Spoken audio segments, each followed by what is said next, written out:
कक्षा 12वीं। पाखी एक मल्टीनेशनल कंपनी में काम करने के साथ सोशल एक्टिविस्ट भी होती है, जो ऑफिस खत्म होने के बाद शाम को घर आकर जरूरतमंद छोटे बच्चों को फ्री में पढ़ाती है। उसकी इस खूबी से बाकी लोगों के साथ सास भी बहुत खुश होती है।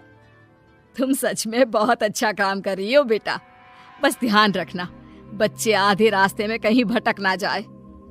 भटकने से मेरा मतलब सिर्फ गलत काम करना नहीं है। कोई घर की जरूरत के लिए नौकरी करने लगे या किसी के घर वाले उसकी शादी करा दे, यह भी तो मंजिल से भटकना ही होता है ना। वाओ मम्मी, मुझे नहीं पता था कि आप पढ़ाई को लेकर इतनी पर्टिकुलर हो। पर फिक्र मत कीजिए, इनके साथ ऐसा कुछ नहीं होगा। बहू की बात पर मुस्कुराकर सास चली जाती है और पाखी बच्चों को पढ़ाने में बिजी हो जाती है। उसी रात पाखी और विराट साथ बैठकर बातें कर रहे होते हैं, जिसमें बहू सास की पढ़ाई को लेकर नजरिए का विराट के सामने जिक्र करती है। हाँ, मुझे सब पता है। ऐसे ही नहीं ये नालायक लड़का इतना पढ़ लिया। वो मम्मी ही तो है जिन्होंने बचपन से खाना खाया या नहीं से ज्यादा पढ़ाई की या नहीं पूछ पूछ कर मुझे इतना पढ़ने पर मजबूर कर दिया। वो हमेशा मुझे पढ़ाई और सेल्फ इंडिपेंडेंट होने की इम्पोर्टेंस याद दिलाती रही, और आज मेरी ये सरकारी नौकरी, इतनी अच्छी पोस्ट, उसी का तो नतीजा है। वाओ, अगर मम्मी इतनी पढ़ी लिखी है तो कोई जॉब क्यों नहीं करती? और अगर जॉब नहीं करती तो मेरे साथ बच्चों को ही पढ़ा ले। तुम्हें किसने बोला कि मम्मी पढ़ी हुई हैं? उन्होंने तो अपनी 12th क्लास भी पूरी नहीं की। उससे पहले ही नाना जी ने मम्मी की शादी करा दी। शायद इसलिए पढ़ाई और अपने पैरों पर खड़े होने को लेकर उनकी सोच ऐसी है, क्योंकि वो खुद ये सब करना चाहती हो। पत्नी की बात सुन के विराट भी सोच में पड़ जाता है। दोनों मिलकर प्लान बनाते हैं और अगले दिन बच्चों को पढ़ाते हुए पाखी उनके पास एक कुर्सी एक्स्ट्रा लगा देती है। ये एक कुर्सी ज्यादा किसके लिए लगाई है बेटा? कोई नया बच्चा आने वाला है क्या? हाँ जी, आज से मेरी एक नई बच्ची मेरे पास, यानी कि मेरी सास, दोबारा पढ़ाई शुरू करने वाली है। अरे क्या पागल जैसी बात कर रही है? भला ये भी मेरी कोई उम्र है बच्चों के बीच बैठकर पढ़ने की? तू बस ना इनके भविष्य पर ध्यान दे, मुझ पर नहीं। मम्मी, सीखने की कोई उम्र नहीं होती, बस इच्छा होती है, और मुझे पता है कि आपके अंदर वो इच्छा आज भी जिंदा है। अरे तू बस अपने काम और इन बच्चों पर ध्यान दे। यहाँ बस सबको बोलने से मतलब है, किसी को नहीं सोचना।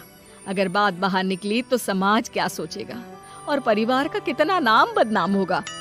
मम्मी, आपने पापा और इस परिवार के बारे में बहुत सोच लिया। सबकी खुशियों के लिए अपने सपने बहुत कुर्बान कर दिए। अब ये वक्त अपने पर ध्यान देने का है। और जिस समाज की आप बात कर रही हो ना, उसकी तो आदत है हर कामयाब होते इंसान पर पत्थर मारने की। बेटी को भी बहू का साथ देते देख सास गुस्से में अपना सर पकड़कर बड़बड़ाते हुए वहां से चली जाती है। ये स्टूडेंट थोड़ी जिद्दी है, पर इन्हें मैंने 12th क्लास पास नहीं कराई तो मैं भी अपनी सास की बहू नहीं। ये देखने में तो मजा ही आ जाएगा। इसी के साथ पति पत्नी मिलकर सास को पढ़ाने के मिशन पर लग जाते हैं, लेकिन सास उनकी हर कोशिश को नाकाम कर देती है। एक शाम विराट अपनी मम्मी के लिए 12th क्लास की बुक्स लेकर आता है, जिन्हें देखकर इस बार सास का गुस्सा उन दोनों पर मानो फूट ही पड़ता है। अरे तुम दोनों का दिमाग खराब हो गया है क्या, जो ये बेवजह की जिद पकड़े बैठ गए हो? मैंने एक बार बोल दिया ना, मुझे कोई पढ़ाई नहीं करनी। इसके बाद मेरी पढ़ाई को लेकर मुझे घर में कोई जिक्र नहीं चाहिए। पोता पोती पकड़ने की उम्र में किताबें पकड़ूंगी तो अच्छी लगूंगी क्या? अरे परिवार का मजाक बन जाएगा।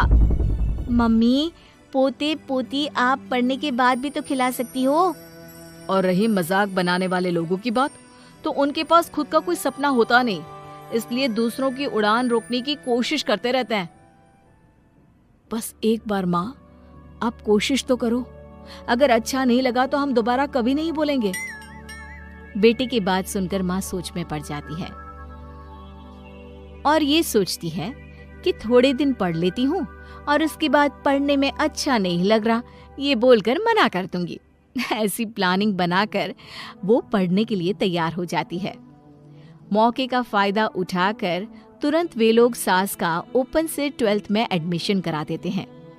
मम्मी, आज से आपकी सारी जिम्मेदारी मेरी।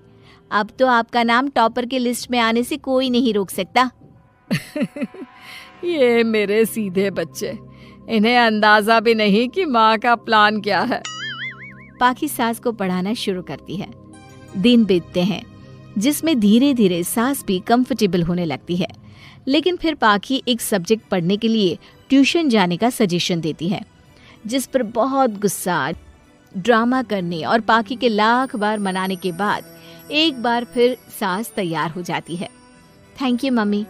आपको नहीं पता कि आपका 12th क्लास पढ़ना हम दोनों के लिए कितना ज़रूरी है। अब ये सिर्फ आपका नहीं, हमारा सपना भी बन गया है।